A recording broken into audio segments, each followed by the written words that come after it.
Hello साथीहरु नमस्कार। अहिले चाहिँ हामी हाम्रो यो नुम खाने पानीको चाहिँ मुहानमा ट्याङ्कीमा छौं।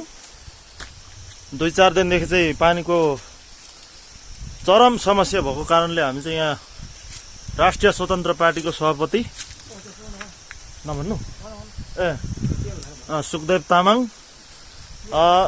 हाम्रो मकालु गाउँ कमिटीको नेकपा एमालेको उपाध्यक्ष युवा कमरेड विशाल राई र म यहाँ हामी खानेपानीको मुहानमा यो गत आर्थिक वर्षमा चाहिँ 15 लाख रुपियाँ गाउँपालिकाले विनियोजन गरेको बजेटको चाहिँ योजना अथवा काम कस्तो भयो भन्ने विषयमा पनि यहाँ अनुगमनमा आएका छौं।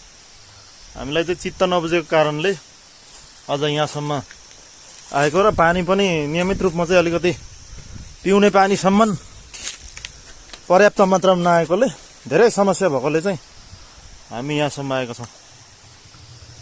ल हेर्नुहोस् साथी, यो के छ तपाईलाई चित्त बुझ्छ यो 15 लाखको योजना?